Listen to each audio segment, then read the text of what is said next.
Hey guys, welcome to another episode of the Mind and Body Podcast. I'm here with Aaron Chapple. Man, thank you for jumping on the channel. Thanks for having me, man. Appreciate it. Yes, I'm looking forward to talking with you. For those who don't know you, you are in a lot of different arenas when it comes to powerlifting, bodybuilding, and I just really have enjoyed watching you with your coaching and talking about coaching. And you're a part of the organization called Modus. Is that correct? I think you see the shirt there. It gives it away there. And got to talk to Andrew, had a great time with him. And I'm just really super impressed with the level of coaching that you guys are doing. So I'm so glad that you jumped on. So I just saw on Facebook though that, and I didn't know this until I saw this, that you set a world record. Am I right in powerlifting? Yeah. So I said the Masters age 40 to 44, 220 weight class, all-time world record total. Not single lift, it was for total. I gotcha. So that's for those listening in, that's the total of bench, deadlift, and squat, That's right? correct. Yeah. Do you mind sharing those numbers? What that was, or the total, or Yeah, it was a 683 squat, 474 bench, and a 700 deadlift. wow, man, that's awesome. Yeah, I think definitely got me beat on all of those. I think I've just hit over a 600-pound deadlift. Squats, man, have been I couldn't imagine being over 600 pounds on squats right now. That's like my It number, hurts. It hurts. dude. I'm not gonna, yeah, it doesn't get lighter. I remember like reaching out to just like really good lifters and because I was trying to squat 700 and every time I go over six, it just feels really heavy. And I'm reaching out to these guys. I'm going, should I do like heavy holds? Like, what can I do to Yeah, make this weight seem more manageable? And the response I got was, dude, anything that heavy is going to feel heavy. There's no way to make it not feel heavy. yeah. Well, Because I it guess that is. would be It's freeing though. crushing.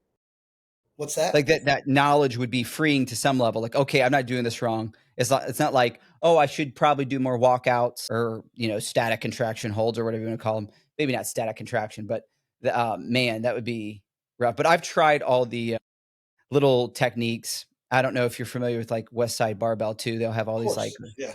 yeah, if you're in powerlifting, it's like, duh, which we could get into that too. I'm curious of some of your philosophy when it comes to like powerlifting, but yeah, I think I've hit 600, just over 600 on deadlifts, but I've been kind of stuck there. But then I kind of shifted to more bodybuilding.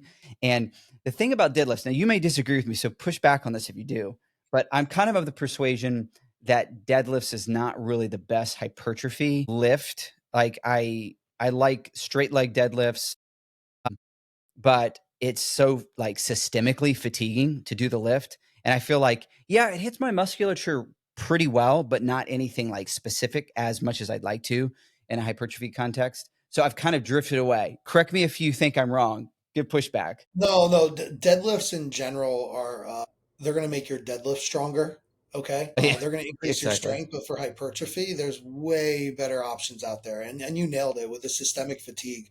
I mean, you've heard people like Eddie Hall talk about how much time it takes him to recover from like a heavy deadlift session. Your central nervous system just takes a beating when you deadlift heavy, and it's a full body workout too. So when you're Yeah. going to use that for hypertrophy in a balanced hypertrophy program, where do you even plug that in? Because your whole Yes. posterior chain. I mean, it's just activating everything. Yeah. Yeah, For a I actually while. don't. I actually don't like straight bar deadlifts for most general pop people anyway. The risk reward and like you said, the systemic fatigue, unless they're married to it or they only have access to a straight bar, trap bar deadlift is much better. Oh, okay. Now, interesting. Interesting. And is that just because of like the center of gravity, the way it sets you up, the bar path, all that kind of stuff? Yeah, it's just a lot safer too without the bar hanging out in front of you. And And people it's don't a lot typically takes a keep lot that less tight. skill.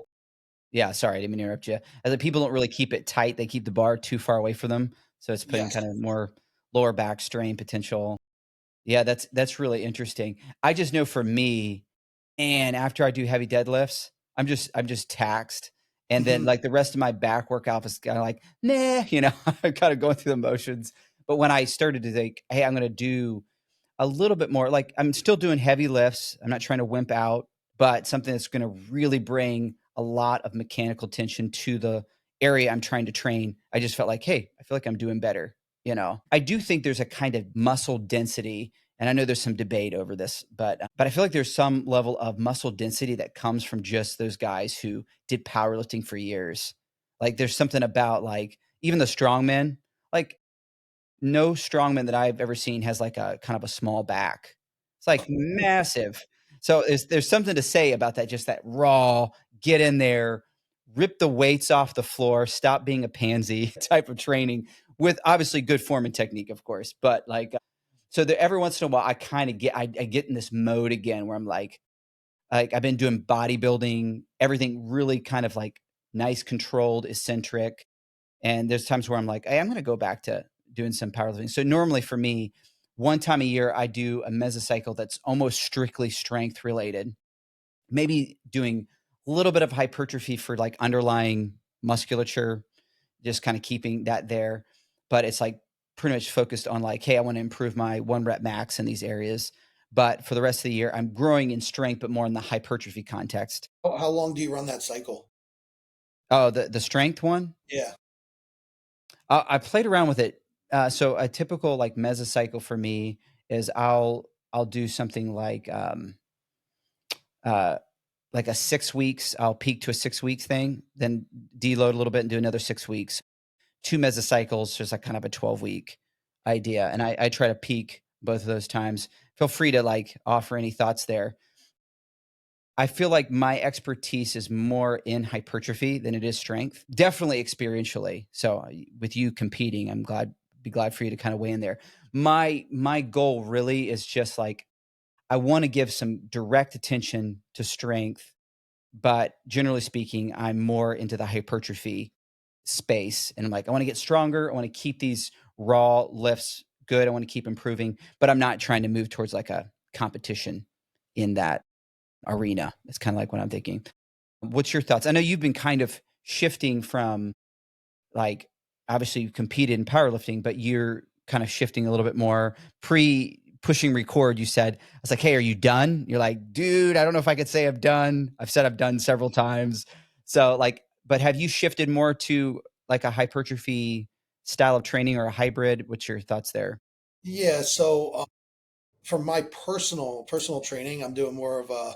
I would say it's been more hypertrophy, but that's because I tore my bicep and I was kind of like forced into it. And I really like to lift heavy. I just like it. I mean, even when I was bodybuilding, my coaches, I'd be like 3 or 4 weeks out from a show, and I post a video of me maxing out 800 pounds on a trap bar deadlift, and they're like, "What are you doing?" And I'm just going, "I just need to lift heavy. Like I just enjoy it." But my training, I mean, as soon as I can, like I'll keep some heavy load in there. Definitely not like max singles or anything like that, but heavy sets of 3 to 5 reps, I will keep in there almost at all times. Okay. Even with the underlying hypertrophy, it's just rotating that stuff in there to just like maintain my strength. You know, So, like, I was reading this article recently. Maybe I could share it with you on the side, but like, basically, it was saying that you don't really need that much volume to kind of push the strength. And so it's like if you just keep a little bit of strength element, and even if it's like, one to two sets really of pushing into that terrain and just like you're just trying to go from point A to point B, lifting heavier weights and you just keep pushing yourself. It doesn't have to be like this, you know, hour and a half training session for strength to make improvements. And so some people will start, I think it was Jeff Nippard that talked about this, though he's not, I think he's done some powerlifting, he's in the more in the bodybuilding space. But he talked about like doing one strength set where it's like in the probably like 1 to 3 rep range. And then he does like some back down sets in that same exercise. And then he moves on to more like hypertrophy isolation type lifts. power Like, what, building. That's power building. Yes, and I know he's done a program that's called Powerbuilding, and I was talking to you earlier about Michael Hearn, his power building. I did that for years, and I actually saw a lot of benefit from it. Mm. I think I ended up seeing the modalities begin to compete with each other a little bit. Like, it was like, "Okay, I need to pick which one's primary for me. Am I really gonna try to push this? Because the extra hypertrophy work created fatigue that limited the amount of times that I could train with the power lifts, at least with max effort. I mean, I could Yeah, throw in. I think for me it's always been like it's been the opposite effect. Like so I always start with a heavy compound, and if it and this is for anyone, if you start with a heavy compound, like let's say you're squatting and you start with a really heavy squat, like you're going to do like a RP 8 or 9 triple, like real heavy triple. And then your accessory work is hack squat. Okay, let's say now afterwards you're going to say I'm going to do my hypertrophy work on hack squat. I'm going to do sets of like 8 to 12. That hack squat is not going to be as strong as it would be if you did not do that squatting first. Right? So Yeah, if you take that squat out of the equation and you start with that hack squat, now all of a sudden you're able to push more weight with that hypertrophy work, which is going to give you more stimulus for growth. So there is like a give and take with it, with yeah, that power building approach. But for the most part, I mean that look, if you're trying to be the best balance of like strong, muscular, in shape, everyone should be power building. Like most people want balance. yeah, yeah, yeah. Right, Most people exactly. aren't training for the stage. We're training to be strong in real life. We're training to be, as big as we possibly can be while maintaining strength and maintaining mobility and, being an active person. So the power, I don't like when people label things like power building. For me, that's just training, right? That Yeah, to me yeah, is like how we should train. If you yeah. get That's like good. too powerlifting specific, then you're sacrificing a bunch of that hypertrophy work. If you're doing only hypertrophy, I'm not saying you're not going to get stronger, but you're sacrificing some of that like top end strength that you could be unlocking. Yeah, yeah, yeah, yeah.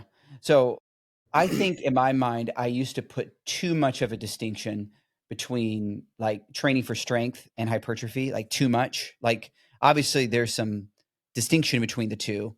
And to me, tell me what you think about this. I think the biggest distinction really is that in order to get like stronger significantly, I mean, you can get stronger in like the higher rep ranges, but you'll significantly boost your ability to get stronger with heavier weight in the rep ranges that are typically like, you know, if you're taking 1 rep max to 6 reps, kind of in that strength range. And I know that it's been challenged recently, like, here's strength ranges, here's hypertrophy ranges, here's endurance. Like, you can build muscle in all of them, and You can. you can build strength in all of them. But it's Yes. like, but you're gonna learn the skill of strength better with fewer reps, really heavy, and then just trying to move up. But, like, the danger, this is the way I talk about with my clients, the danger of trying to push for hypertrophy in that rep range, like optimally for hypertrophy, is that it's a lot of weight to push close to muscular failure. Like if you're Mhm. trying to create that much tension so that you produce muscle growth, not just get neurologically stronger. And it's pretty clear in the literature in my mind that creating that mechanical tension close to muscular failure is what's really building that muscle size.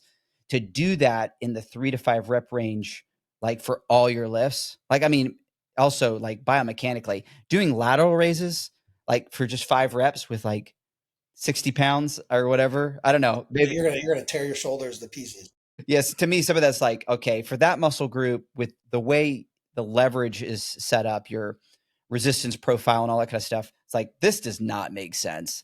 But like there, these other ones where you are positioned better to really create a lot of force, like yeah, yeah, totally. So I don't know if my question makes sense, but I think what I was driving at was this dichotomy between whether it's strength, muscular size, muscle endurance. It's like you can actually, you're going to gain endurance in the 1 to 5 rep range too, no doubt. But are you optimizing for endurance? Probably not. You're Not optimizing even more for no, strength. not even And so you're close. kind of biasing these modalities in certain rep ranges, but like all of it's training. Just get in there and train. And I think a lot of it comes down to the rest interval as well, right? So if you're taking like 30 seconds rest between, if you're doing like a 5 by 5 with 30 seconds rest, you're probably going to build endurance, but you're not going to be as strong. You're not going to push your strength Yeah. because you're not going to be able to push as much load. But now if we're taking 3 minutes plus between those sets, we're pushing a lot of weight, but that's not really helping your endurance very much. Yeah. I hate that type of training.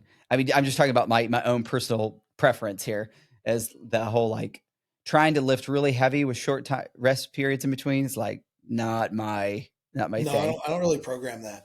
I always tell them, it's like we want the intensity to be in the lift, not like your short distance of rest. Like you want to rest and wait till you're ready to get back under.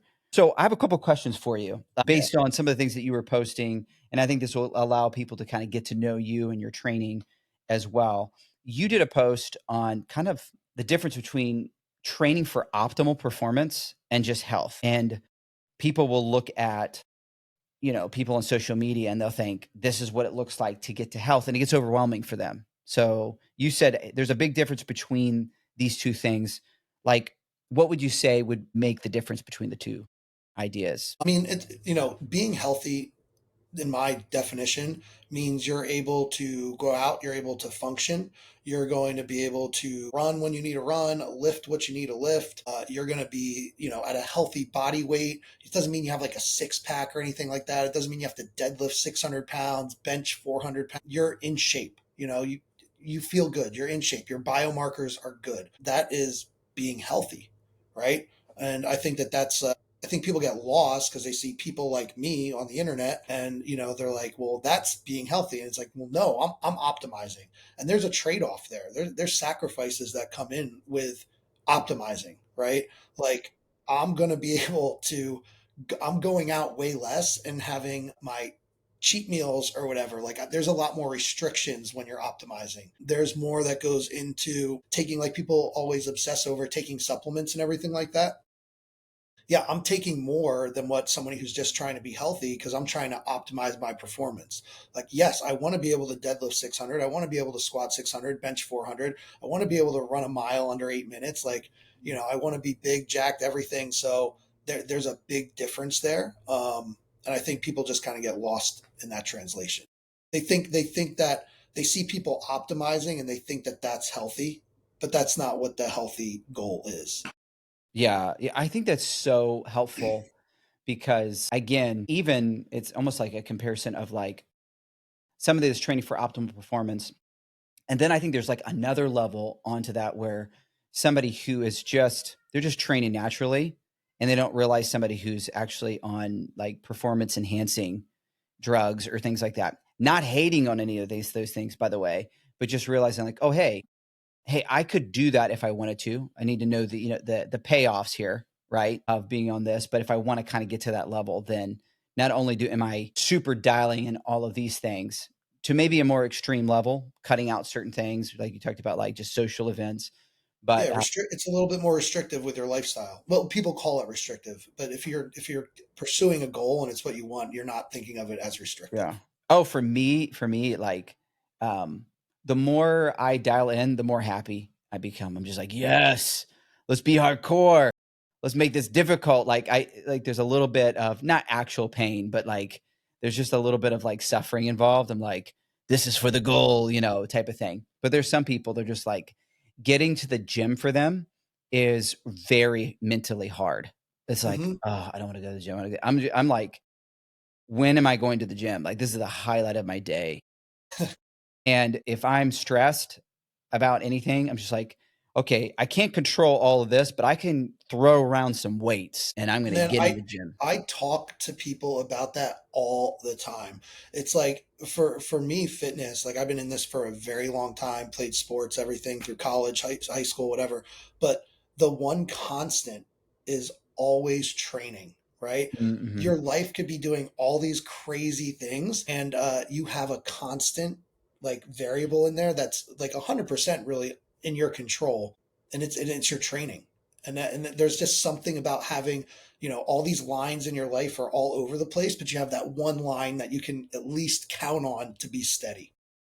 Yeah, My, like my I wife, my wife was digging into me because, we were talking about how, fitness is, oh, I've always been into it. I always got to like pursue fitness and this and that. And she goes, you literally told me you were going to prep for a powerlifting meet when our daughter was 10 weeks old. And it was because like we were new parents. Everything was crazy. We weren't sleeping. I just needed something. I needed a stable line underneath all the craziness. So I was like, I'm just going to do a meet. I'm just going to jump into prep. I'm going to do a meet. And like, I didn't let it take away from my home life, but Mhm. it was just, I just needed a line of stability, you know? Yeah, yeah. No, I'm with you. I think, years ago, my son I have 3 boys. So I have a 10-year-old, I have an 8-year-old, and a 5-year-old. My Oh 8-year-old boy. now was born with, medical complexity. He had golden heart syndrome. So he's born with one eye, one ear. He's the cutest little guy, but just like structurally, um, just has a lot of issues. We go to a lot of therapy for him, trying to like physical therapy, and then just like he eats through like a G tube, most of his food. So that his whole like life since we had him has been like a mystery. And we were in the hospital for we're in NICU for over 110 days. I think we started counting at a certain time. We counted 110, but we had days before that. So it's like over that amount of time. And it was really easy in his young life once he came out of the hospital that we'd go into the hospital and be there for a month. Just it was just a really difficult time. And I just remember like my lifeline was like my day wasn't how I thought. There was a lot of mystery to what was going on. And I am just such a solution oriented person. Like, okay, what's the problem? Okay, what's the solutions? Let's put them on the table. A, B, C. Which one's the best solution? Okay, B is this time. Let's go with B. Boom. I was in a spot in my life where it's like, I don't even know like where the table is to put the solutions on, like it was all just blown to pieces. And I just remember being able to like the anchors was my faith and then also my ability to go and train. And sometimes like even I don't know if you've ever been in this space before where you're just having like just hard thoughts, even when it comes to your faith, even, and you're just like, oh man, I don't even know what to think about this. But going into the gym was like this constant way of like resetting.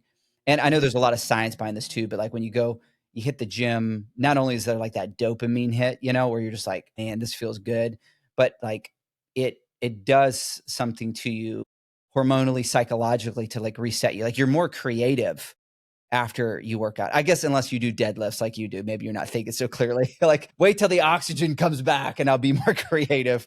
But seriously though, afterwards I just like I feel good. There's this huge cold plunge thing.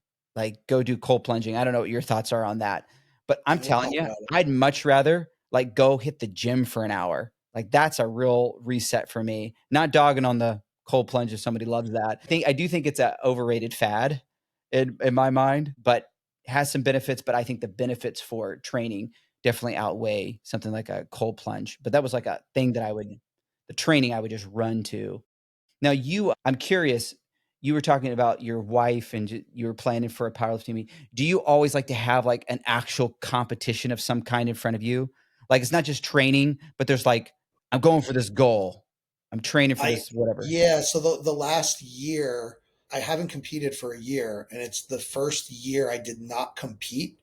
I can't I can't tell you how long. So I do like something in front of me, but that's just because I like to compete and I like Hmm. to work towards a specific goal, like physically. I'm that guy that like I'll have the numbers I need. Like when I hit that record meet, I knew exactly what I needed to hit. I had 683, 474, 700 written on my fridge for like 6 months. Like I knew exactly what I needed to do. So yeah, I am that kind of person, I guess, that kind of like I just like to have something to work towards. Yeah. But the last year I haven't. I competed last July, so it's been a year since I competed, and I don't plan on competing this year. I don't think the Yeah. bicep Yeah. was kind of like my sign. Tearing the bicep was God telling me, "Hey, you need to take the year off." Yeah. Oh man, that did you see that video? It's like on social media where the guy's doing preacher curls and he tears both of his biceps at the same Mm, time. Have you seen that? Dude, I I have. cannot watch that without like just wincing from that. Like that's like a nightmare I for can both of imagine us. that surgery, walking around, just yeah. And then there's that other video where the dude like I mean there's several of them, but there's this dude that just like rips his pec right off and just like shoots over. He's No with thanks. what's that guy's name? Forgetting that guy's name. He's a really strong guy. But I don't know. You know how the algorithm works where you watch one of these videos and all of a sudden you're starting to see like all these pecs being ripped off. I was like, okay, I gotta change the algorithm titles. That's my biggest fear. And as like a 500 plus bencher for so long, it Mm, just got to the point where, and it's still like in the back of my head always, anytime I'm under a barbell, that tearing a pec is like the biggest fear that I ever had. Like I'll load anything on my back for a squat. I'll try to pick up anything for a deadlift, but like, the bench was just the scariest one. And I don't know why, probably because I've seen too many videos of people tearing their pecs off. But when you start getting to that kind of load, it's just, it gets scary. Every little tweak, that Oh it's just yeah. yeah. No, my bicep though, nobody wants to believe me about this because everyone thinks I like did it deadlifting or curling. I was playing basketball of all things. I was reaching out to play defense. I went to like our church men's group basketball one night. I'm that guy. I show up one night because I'm like losing weight. I'm trying to like focus on my fitness. I go, you know what? I'm going to show up to this basketball group. I'm going to run around. I'm going to get some cardio in because I love playing sports. And I'm just praying that I don't blow my Achilles out, praying my quads don't go, adductor knees, make it through like the whole night. And I'm just like smiling because I'm so happy that everything's intact. And then, Mm, yeah, it was like the last game on the court. I reach out to play defense. Someone ran by my arm and just snapped. my goodness. It's always something like that. Like you almost wish it was like, yeah, I was deadlifted, man. Yeah. 700 pounds plus, I was going after it. I got it up and then it ripped or something. I don't know. You almost Well, feel like yeah, you wish it yeah. was. No, most people, when their bicep goes, they drop it because it's just like Yeah, I would I've only imagine. seen a few people finish a deadlift. It actually, do you know who Christy Hawkins is? Yes. Yes. Okay, one of the most like crazy things I saw. She was like, it was years ago, but she was pulling her last deadlift was like for a world record, and she's pulling the deadlift up. Her bicep just goes, and she just keeps pulling. She never let go of the bar Oh and man, finished I it don't know like. how. I mean, I know obviously the grip's like this forearm, but I don't know how you would keep going. I don't know how you stay focused through that Yeah. feeling, Oh my and goodness. just that determination. I'd be the guy. I'd drop it for sure. I want to pretend that I wouldn't, but if I was doing something and I felt it go, I'd probably drop. But yeah, yeah. Oh my goodness.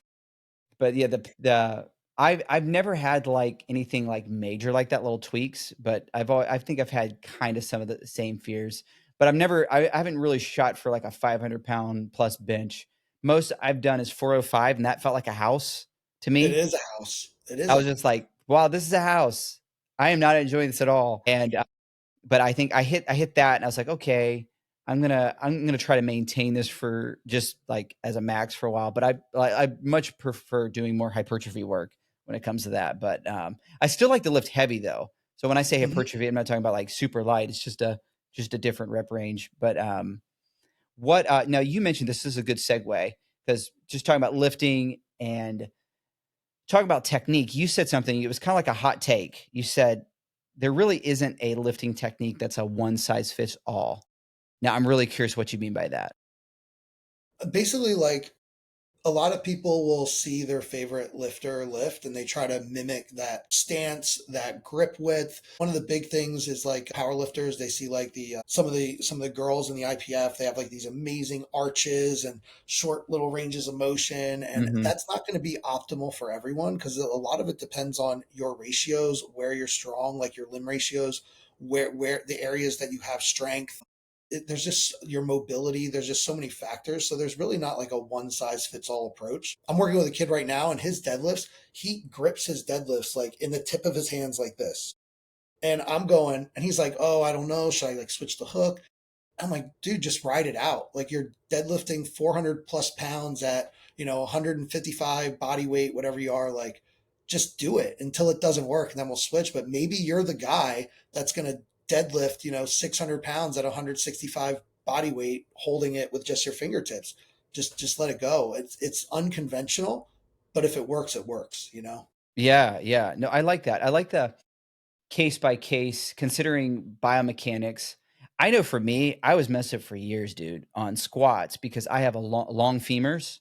I have You got to lean forward pretty heavy, or you need some like real high heeled shoes. Yeah, yeah. So I do wear squat shoes, or and sometimes I'll even have squat shoes and then even something else like a whether it's like a little 5 pound plate or like 2x4. That's the old Arnold style.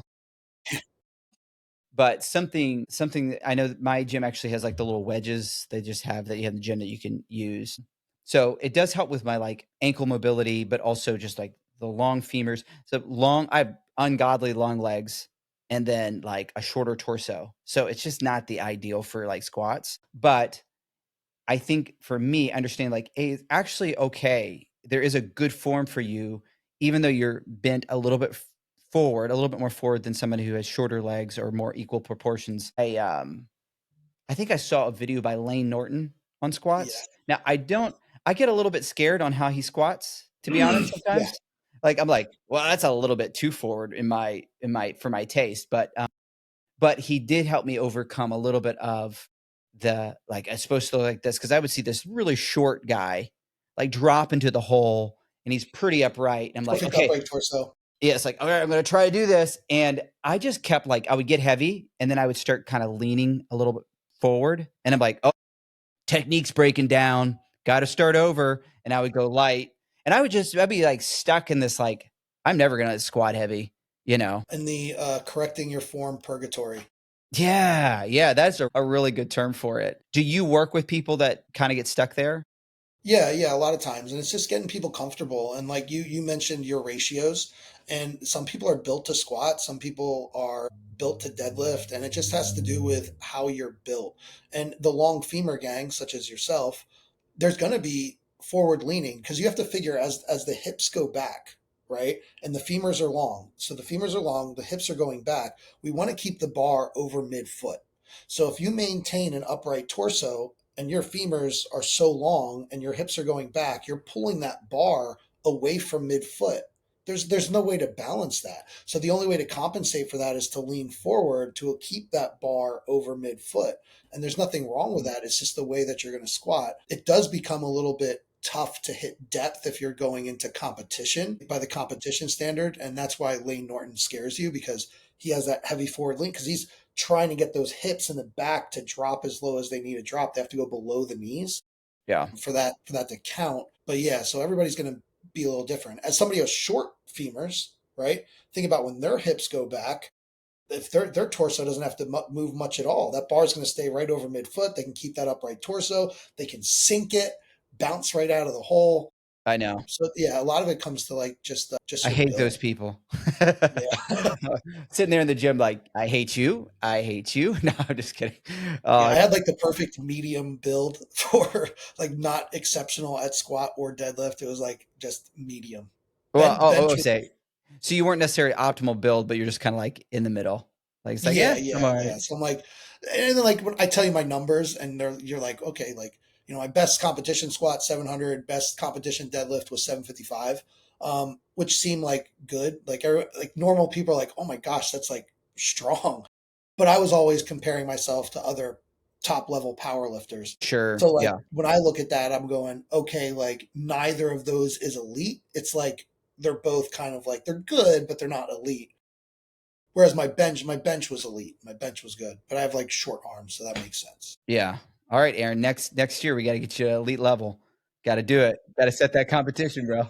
I don't know if my body's ready to do what it takes. I don't know. That's what I was saying. Because yeah, competing's hard. It's a lot on the body. It's a And you're lot. doing, I mean, obviously, like, with you guys, with, like, Modus, I know you guys have been coaching for years, but, like, it really seems like the business side of things are taking off, so it's kinda like I'm shifting my energy to, like, building a business. I think I was telling Anthony, like, I wanna do a bodybuilding competition. I wanna kinda train Nice. for something like that, but this year, I'm just, like, I'm in the business building mode. Like, Hmm. I'm working on establishing a new level of leanness.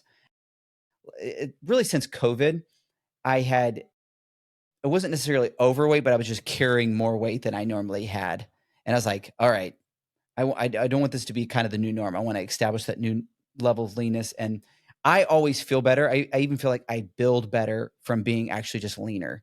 Hmm. Not exotically lean. I'm not talking about, like, contest ready lean. Obviously, you can't sustain that, but yeah, just establishing that new level of leanness. But right now I'm in business mode, building a business. I'm really enjoying that rhythm. That's kinda like the mountain I'm trying to conquer, if that makes sense. But I do wanna get back into something that's competing. I was an athlete, but I never did, like, bodybuilding or powerlifting. I just enjoyed those modalities, and, I really enjoy coaching, and I've been really interested in coaching towards, like, a competition for, like, bodybuilding, which has been, like, really fun to, like, train for. Do you do you said you did bodybuilding as well? Or is that just Yeah. training for bodybuilding? Or do you compete bodybuilding? Do you No, hear me, Aaron? I've been on stage before. Okay. I didn't know. I saw more of your stuff with powerlifting than it's all with the bodybuilding side of things. That's pretty cool. Do you is that something that you've done every year? No, I haven't been on stage since 2018. Oh, okay. Okay, gotcha. Gotcha. Hey, I'm gonna cut this section out. Is there a little bit of a lag? There was a tiny lag that happened there. Oh, okay. Okay. It might be on my end. I'm not sure of my Could internet. be. So you can hear me fine? I can now, yeah. Okay, Yeah, I'm good. still. No, you're good, man. I just want to make sure you were hearing me. There wasn't a lag there. I'll just cut that section out there. So here's a question I have for you. So you said that you believe that adults should compete in something physical, like they just should have something there. I don't think you meant necessarily that it should be like a competition that they go to per se. Maybe you did. Tell me why you think that's the case. Like, why would you try to push adults towards that type of competition? I think it just like it teaches you discipline that you can carry over later. Right. I think a lot of people have problems with discipline and just like unlocking what they're capable of. And if you commit to something like that, whether it's, how many people do like marathon training, they're like, okay, I'm going to commit to the training for a marathon, commit whatever it might be. Okay. But I think that it shows you what you can do, and it really helps you figure out how to organize your time, to get that part of your life in. So many people let that go, Mm, or they never had it in the first place. So I think when you commit to a competition, it unlocks that other vision for it, because you start to prioritize it, and then you realize how you can prioritize health and fitness in your life. yeah, yeah. No, that's good. I liked it when I think you were on a walk and you're just talking like, I just think every person should compete. And I was like, I really like that. I like that because I do feel like when we don't have a goal in front of us, we just tend to drift. I mean, Hmm. people drift when they have a clear goal. Like, it can be hard, like, people come yeah, I mean, you're a coach, obviously, people are like, "Dude, I'm so motivated to lose weight and gain muscle." 2 weeks later, it's like Well, or a wait, this month is later. hard.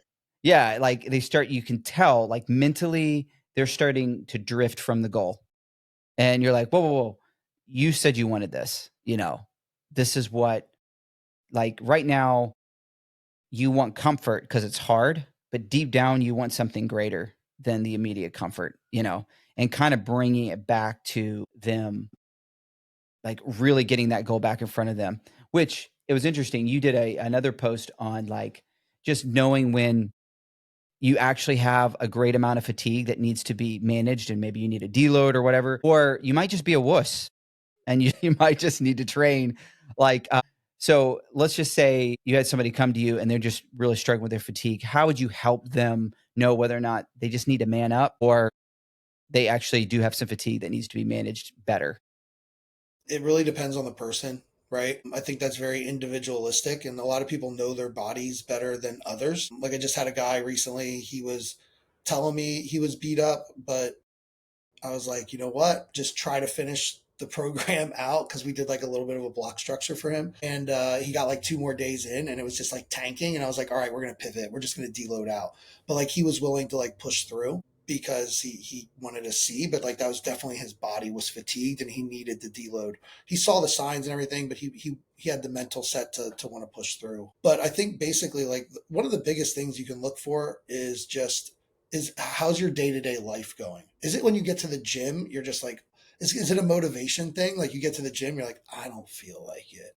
Or is it like, you're like walking around beat up, you have no energy, you're distracted from daily tasks because your nervous system is fried. Like we talked about deadlifts frying your nervous system. Yeah. So it's just kind of, it depends, are we affecting your outside life, or is everything normal? And then you just get to the gym and you're like, I just don't feel like it. Like, I just had one of those weeks where I went to the gym and I did not want to be there. Okay, Mm, I love going to the gym, and but it wasn't physical fatigue that was stopping me, and I pushed through, and I actually like benched 315 again for the first time since my bicep injury, squatted 405 with a straight bar for the first time. Like, I actually had like a really good week of training, but it was just one of those things where it was more of a motivation thing.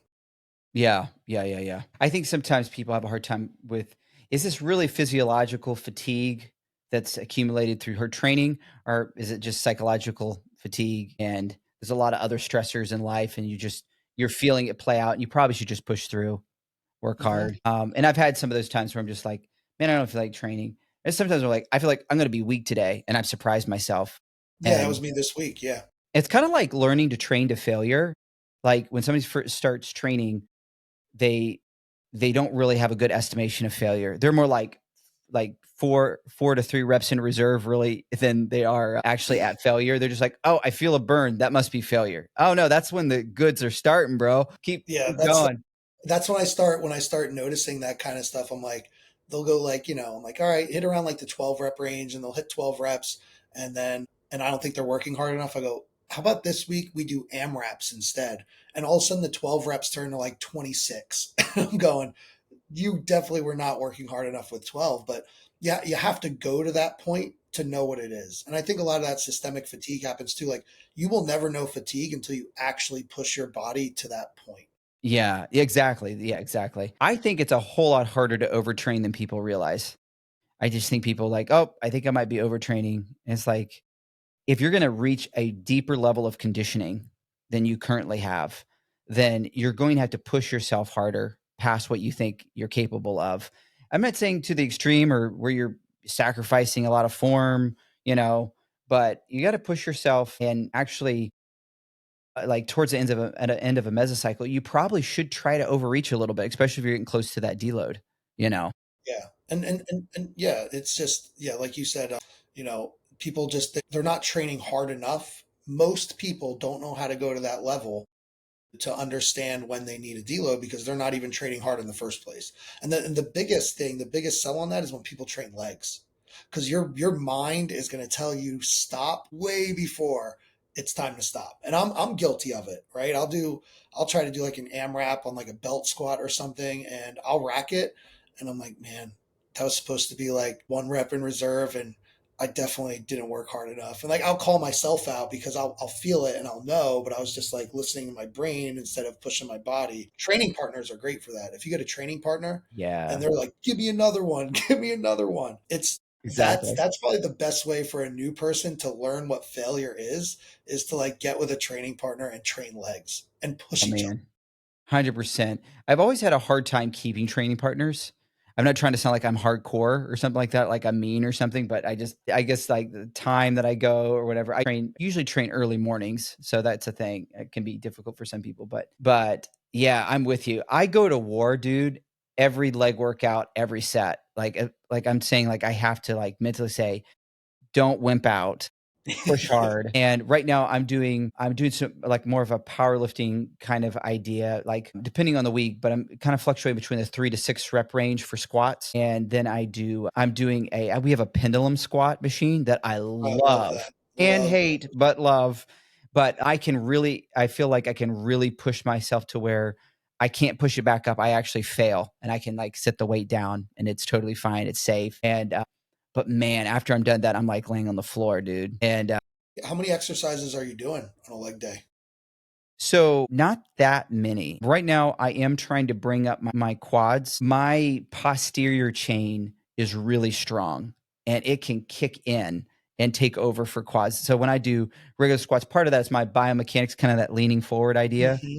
Squats is probably not the best quad exercise for me. It's probably not, but I'm still trying to say, hey, I'm trying to get that. I'm doing it more movement centric than like I'm just trying to do a really good squat as opposed to like I'm really targeting the quads, type of thing. But I do the pendulum squat and I am targeting. Like I can get myself place my feet back far enough to create enough knee flexion enough Hmm. to really target the quads, and I can feel it. So the first one is just like general leg squats. Then I'm targeting the quads with the pendulum squat.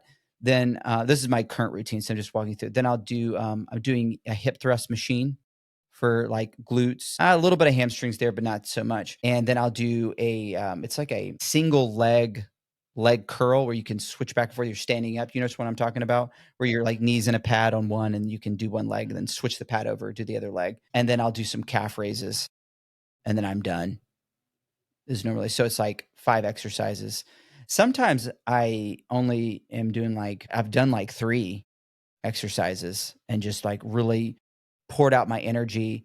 I try not to do the same exercise, but multiple machines. I try to say, okay, I'm going to train it. I'm going to do enough work to produce stimulus and not try to like do like, some people do like 10 exercises for legs. I'm thinking you probably are doing the first couple of those really well.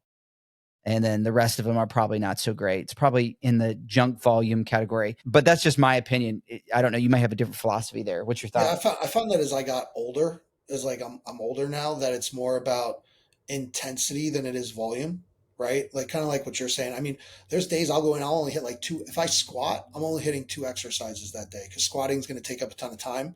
So I'm only going to do two, and then the other days, like I'll do 2 leg days typically, like a compound day, and then I do my accessory day. And the accessory day, even I'm only hitting like 4 exercises, but I'm bringing the heat when I do them. And I find that as I've gotten older, it's safer for me. It's time effective, so I can be home with the family and do all the other things, business, everything else I need to do. And it's been very effective. It's great for Yeah. maintaining, and I'm even getting a little bit of growth. My legs have been doing really well with that. But I think when you're younger, I mean, there's no denying it. When somebody's younger, they can handle a lot more volume.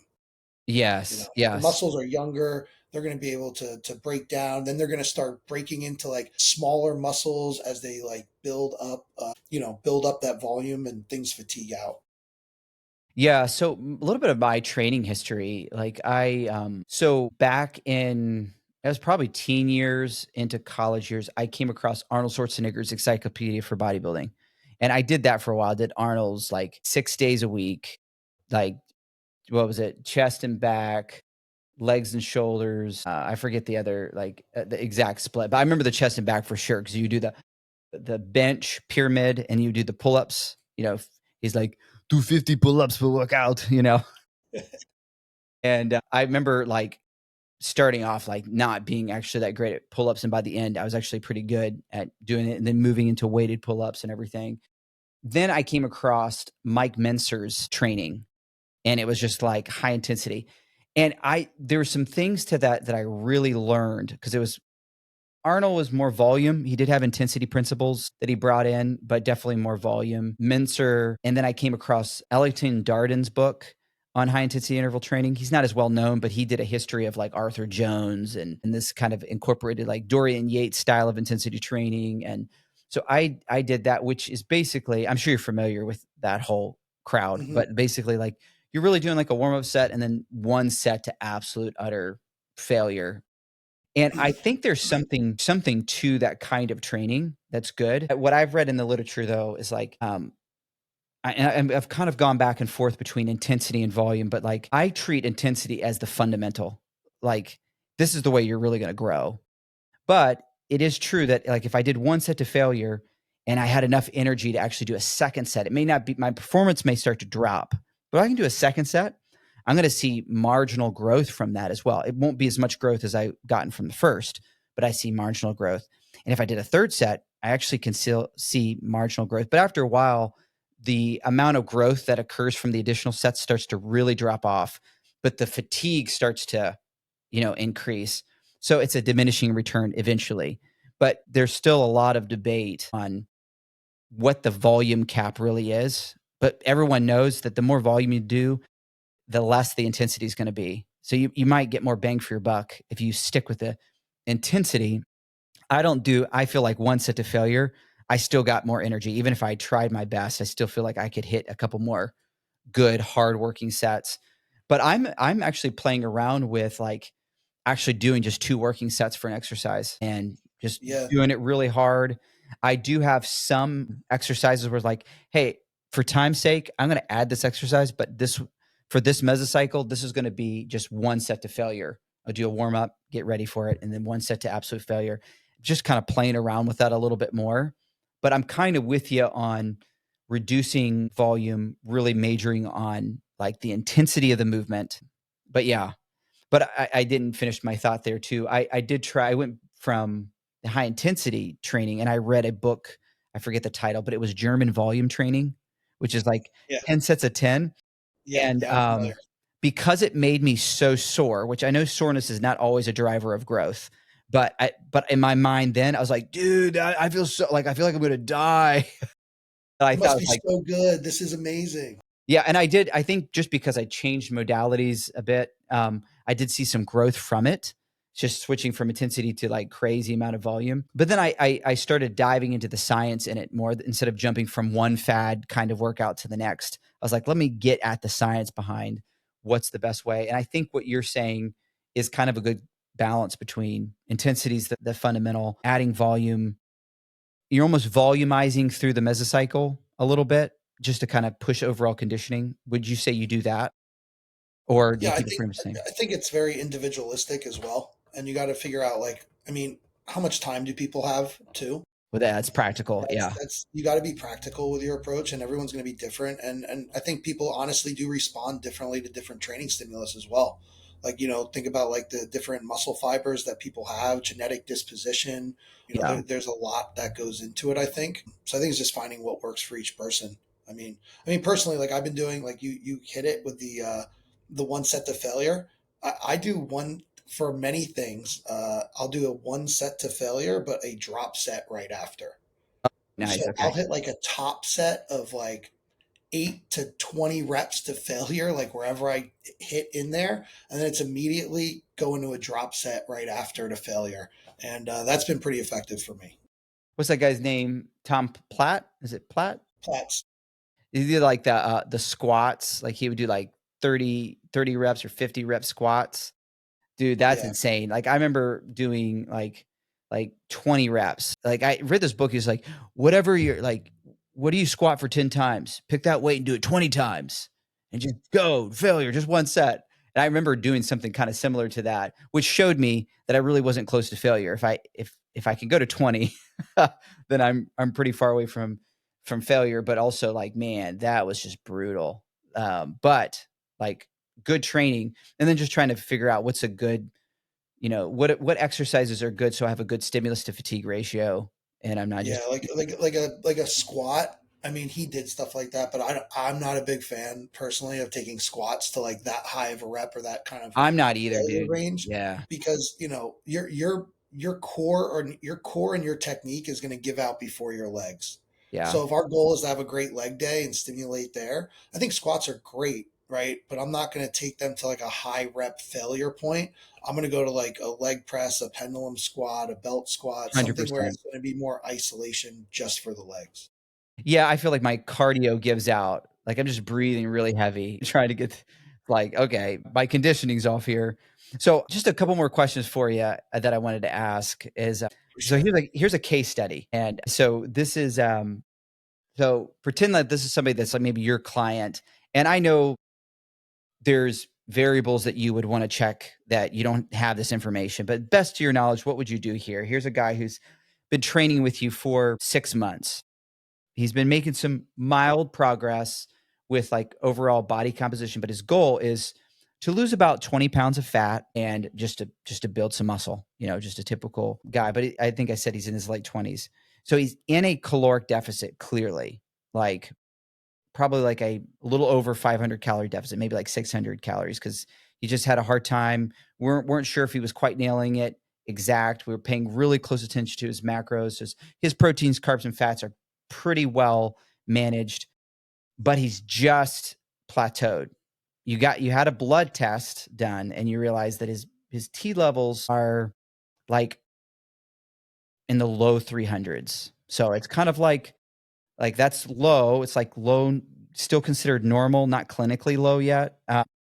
But like, what would you do to try to help this guy who's like, you've tried to dial in his sleep, you dialed in his training, you dialed in his macronutrients, you got a blood test and maybe helped him dial in some of his micronutrients, maybe some deficiencies that were filling in there. Like at that point, what would you do? Would you just say, just keep at it, consistency? Would you consider him getting on some type of TRT with his age? Some people would say, I'm just curious what your thoughts were on that. Yeah, I my know this thoughts is really are, specific and there's probably more variables, but the best to your knowledge. there's so many more variables. Like, yeah, I mean, there's just so many more. Training age. Like, there's a ton more variables here. But I think, now I've had people like this that are not in their 20s, but people in their 40s. I have this conversation a lot because it does stall out. And it's either be patient, right?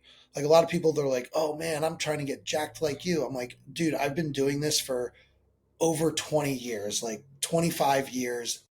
You're not going to make up that time in 6 months. Like, Yes. it's going to take a lot of time. So, I'm not going to tell them like, oh, you need to jump on TRT. Like, the conversation is going to be, that's a possibility. I'm going to send you to a good clinic if you want to explore that. Here's going to be like the possible negative consequences of that, for because for everything there's going to Trade-offs. be there's going to be trade-offs for everything, right? So it sounds great. Everybody's like, oh yeah, I want to do that. Okay, well, here's the trade off, right? So, I'd have that conversation. And, at the end of the day, that conversation is completely, everyone's going to have a different outlook on whether or not they want to go that route. And that's a personal decision, like anything else with our health. And, if that's something that they want to do, they can go that route. But I think the key here is, though, patience, right? You said 6 months. 6 months isn't that long. Okay. Especially if we are dialing in like internal issues, like we're getting everything dialed in internally, we're getting the macronutrients right. Like you could get everything right internally, and then the calories get so low that the body stalls out. Maybe the body wasn't prepared to lose weight yet. Like sometimes a lot of people don't want to hear this. They come to me and they're like, I'm ready to lose a bunch of weight. Your body isn't ready to lose a bunch of weight yet.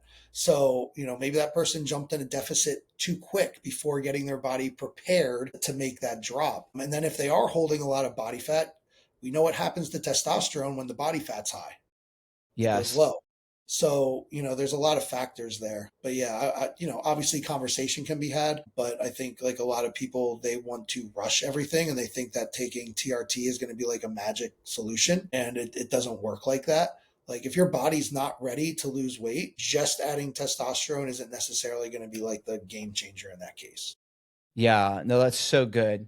I think people set way too short time horizons. They think, "Oh, hey, I've been holding on to this fat for years." And, your body kind of creates this new baseline of what it's familiar with. So even if you lose weight, it's going to try to get you back to the baseline.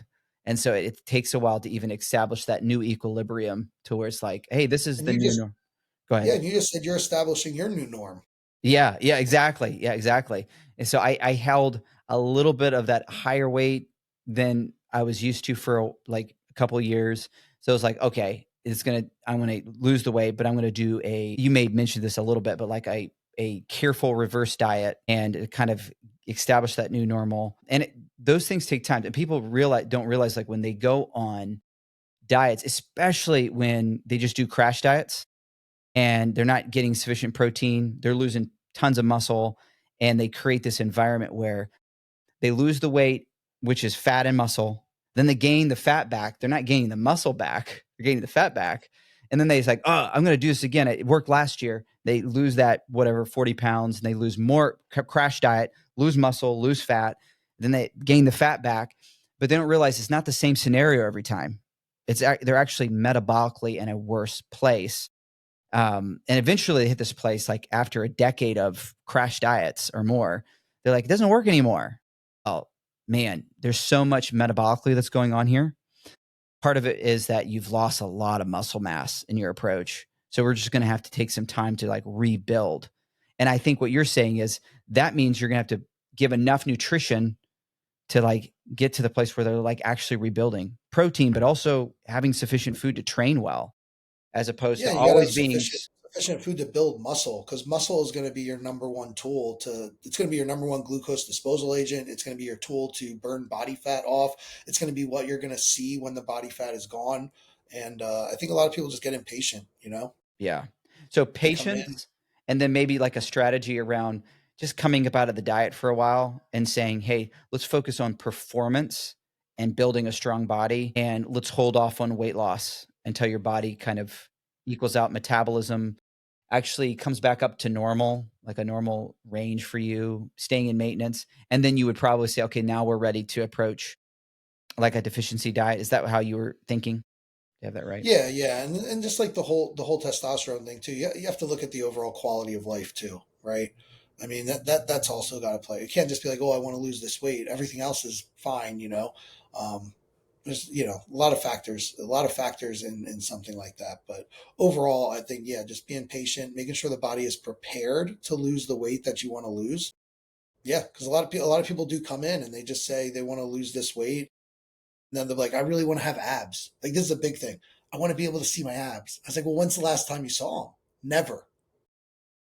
Like, all right, like you understand you're this is going to be a process. Like this is not going to happen in 6 months.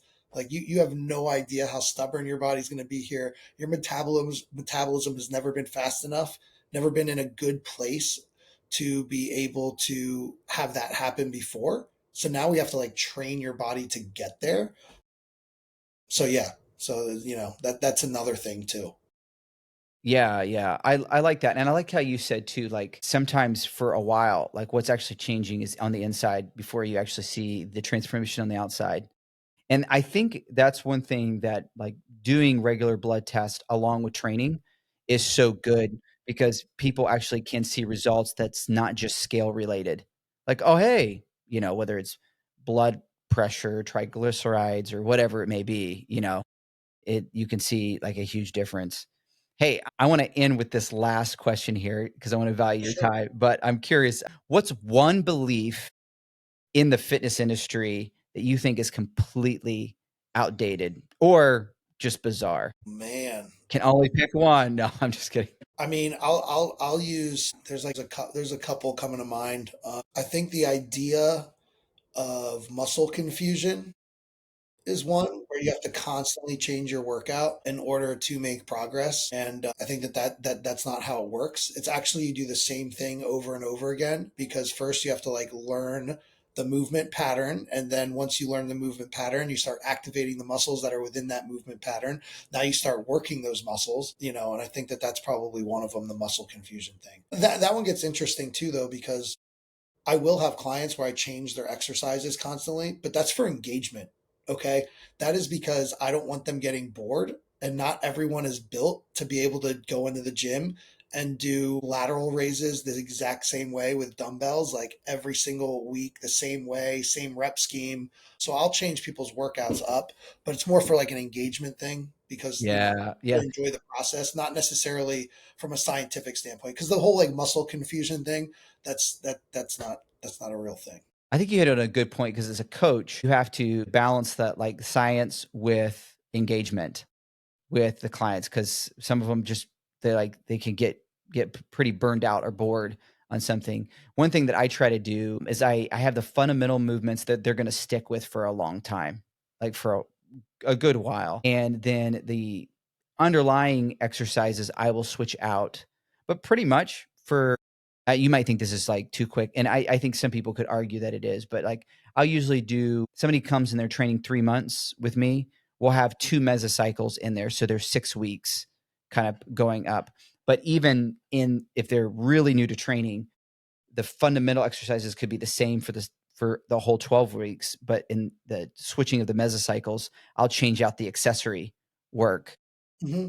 And so 6 weeks, same exercises, next mesocycle, the accessories get changed out, but the fundamental movements are still there. And then if they opt in for another 3 months, we'll end up changing out the fundamental. So it might go from a squat to like a leg press or something like that as the fundamental. Does that make sense? That's kind of how I'm rolling right now.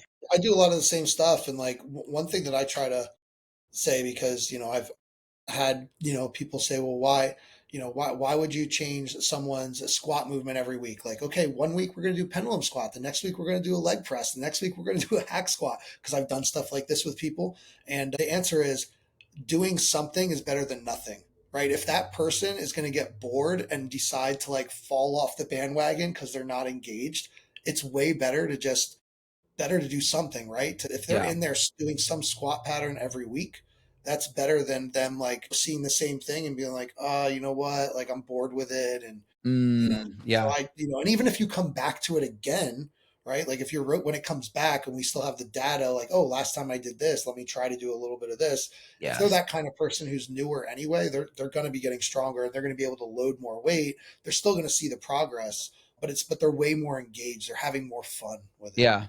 So, like, yeah, I like that, and that's probably, like, your grid for this is not optimal training, but this is gonna help the person get healthier. They're moving, they're working out, they're getting stronger, and I think that's the makeup of a good coach to realize, okay, where are they at? Where are they at psychologically? They're really just trying to improve their health, and I'm gonna help facilitate that in a safe environment, you know? No, I think that makes total good sense. Man, I feel like, I could talk to you for hours about this type of stuff, but man, Just go all into training. Yeah. I know, but I really appreciate you taking the time. This has been a delightful time, man. Thank you for jumping on the channel. Yeah, dude. No, it was a lot of fun talking. Where could somebody like what's the best place to contact you if they were interested in a training? Instagram is Big Daddy Chap, and then Facebook is always good too. Aaron Chapple, easy to Fantastic. find. I'll link all of your information in when we post this so people can find you and that'd be awesome if we were able to lead some clients your way potentially. That'd be kind of fun. But thanks again for coming on the channel, man. Yeah, man. Appreciate the time.